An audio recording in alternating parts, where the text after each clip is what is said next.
அர்ஜுனன், பீமன், நகுலன், சகாதேவன் ஸ்ரீ கிருஷ்ணருடன் பேசிக் கொண்டிருந்தார்கள். அப்போது அவர்களுடைய மனதில் ஒரு கேள்வி எழுந்தது. கிருஷ்ணா, கலியுகம் வரப்போகிறது என்று எல்லோரும் கூறுகிறார்கள். அது எப்படி இருக்கும்? அதில் மனிதர்கள் எப்படி வாழ்வார்கள்? அவர்களின் கேள்வியை கேட்ட கிருஷ்ணர் எப்போதும் போல புன்னகித்தார். நீங்கள் கேட்ட கேள்வி மிகச் சரியானது என்றார் கிருஷ்ணர். நான் இப்போது 4 திசைகளிலும் 4 அம்புகளை செலுத்துகிறேன். நீங்கள் 4வரும் ஒரு திசையாக சென்று அந்த அம்பு விழுந்த இடத்தில் நீங்கள் காண்பதை கவனித்து வந்து என்னிடம் வந்து சொல்லுங்கள் என்றார். அதற்கு பிறகு கலியுகம் எப்படி இருக்கும் என்பதை நீங்களே புரிந்து கொள்வீர்கள் என்றார். 4வரும் வேகமாக புறப்பட்டார்கள். அர்ஜுனன் கண்ட காட்சி. இனிமையின் பின்னால் கொடூரம். அர்ஜுனன் சென்ற இடத்தில் இனிமையான குயிலின் குரல் ஒலித்தது. கேட்பவரின் மனதை மயக்கும் அளவிற்கு இருந்தது. காட்சியின் பின்னால் ஒரு கொடூரம் மறைந்திருந்தது. அந்த குயிலின் கால்களில் ஒரு சிறிய முயல் மாட்டி சிக்கியிருந்தது. அது வலியால் துடித்து கொண்டிருந்தது. அர்ஜுனனின் மனம் பதறியது.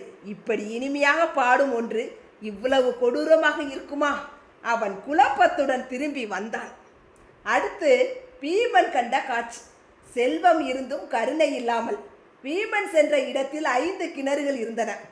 4 கிணறுகள் நிறைந்து வழிந்து கொண்டிருந்தது. அவற்றில் இருந்து நீர் அதிகமாக வெளியேறி கொண்டிருந்தது. ஆனால் நடுவில் இருந்த கிணறு வறண்டு ஒரு சொட்டு நீர் கூட இல்லாமல் இருந்தது. அதை பார்த்த பீமன் இது எப்படி சாத்தியம் என்று சிந்தனையில் மூழ்கினான். அடுத்ததாக நகுலன் கண்ட காட்சி. அன்பே ஆபத்தாகும் போது.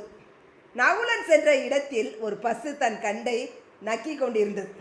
ஒரு அளவுக்கு மீறிய போது பல மணி நேரம் கழித்து அதனுடைய தோல் சேதமடைந்தது. அன்பு காட்டுகிறேன் என்று நினைத்த பசு அதனை காயப்படுத்தி கொண்டிருந்தது.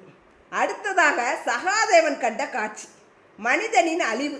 சகாதேவன் ஒரு மலைப்பகுதிக்கு சென்றார். ஒரு பெரிய பாறை மலையின் மேலிருந்து உருண்டு வந்து கொண்டிருந்தது. அது வழியில் இருந்த பெரிய மரங்களை எல்லாம் தகர்த்து கொண்டு வந்தது. அந்த வேகம் அதனை யாராலும் நிறுத்த முடியாது. ஆனால் கடைசியில் ஒரு சிறிய செடியின் அருகே அந்த பாறை திடீரென நின்று விழுந்தது. அந்த காட்சி அவனுக்கு புரியாத புதிராகவே இருந்தது. கிருஷ்ணரின் விளக்கம். கலியுகத்தின் கடுமையான உண்மை. 4வரும் திரும்பி வந்து அவரவர் கண்ட காட்சிகளை சொன்னார்கள். கிருஷ்ணா, எங்களுக்கு எதுவுமே புரியவில்லை. அப்போது கிருஷ்ணர் சொன்னார், கலியுகத்தில் மனிதர்கள் வாயில் இனிமையாக பேசுவார்கள், ஆனால் உள்ளத்தில் சுயநலம் நிறைந்திருக்கும். பீமன் கண்டது பலரிடம் அதிகமாக செல்வருக்கும், ஆனால் ஏழைகளுக்கு உதவ மனம் இருக்காது. ஆக இனிமையாக பேசுவது போதாது, மனமும் தூய்மையாக இருக்க வேண்டும். செல்வம் இருந்தால் பகிர வேண்டும். அன்பு அளவோடு இருக்க வேண்டும். வாழ்க்கையை அளிக்கும் பழக்கங்களை தவிர்க்க வேண்டும்.